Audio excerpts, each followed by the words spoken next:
जरी आता मी त्या ह्याच्यातून जरी बाजूला असलो तरी मी इन्व्हॉल्व झालोय.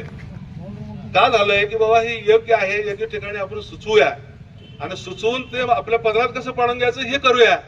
त्यांना कालपासून मी सांगितलेलं आहे, आजही त्यांनी आता चर्चा करून माझ्याकडे जे दिलेलं आहे प्रांत साहेबांना आणि तुम्हाला कांबळे साहेब, मी एवढंच सांगतोय, तुमच्या आता लोकप्रतिनिधी काय सांगतात जरी सांगितलं, लोकप्रतिनिधीचा विषय वेगळा आहे. मी लोकप्रतिनिधी होतो, जिल्हा परिषद म्हणजे विरोधातला मी होतो, तुम्हाला सगळ्यांना माहित आहे.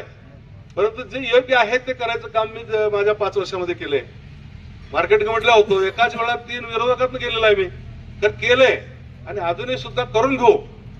तुम्हाला मी एक आश्वासन देतो प्रांत साहेबांच्या वतीनं किंवा कांबळे साहेबांच्या वतीनं, तुम्ही माझ्यावरती जबाबदारी दिली, ह्या जबाबदारीतनं मी मुक्त होणार नाही.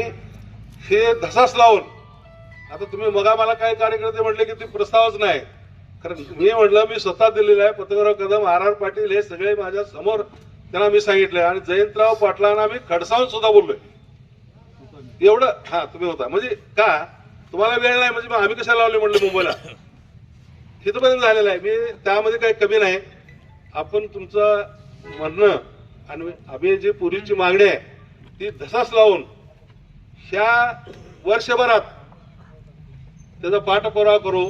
आताच काही वेळ गेली नाही. तुम्ही सगळ्यांनी असं काही प्राणांतिक करण्यापेक्षा आपण सामान्य विचारानं जाऊया आणि मी तुमच्याबरोबर आहे. सगळं गाव आणि 20, 25, 30 गावं जी काल तुमच्याबरोबर हजर होती ते सगळे आहेत.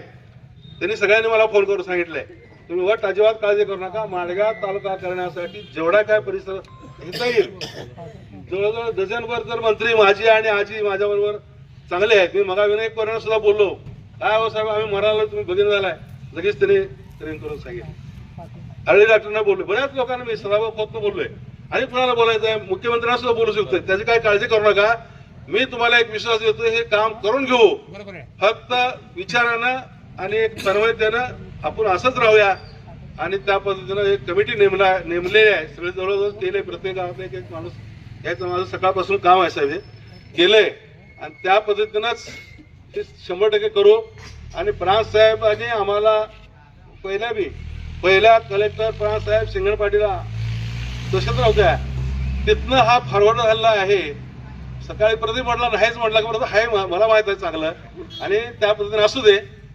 अपभ्रंश झाला असेल तरी सुद्धा आपण आता यांचं एक मुख्य जे अधिकारी आहे यांना सहकार्य करून यांच्या भावनेला प्रतिसाद देऊन आजचं तुम्ही उपोषण प्रांत साहेबांच्या आणि कांबळे साहेबांच्या हातनं तुम्ही काय पेरणार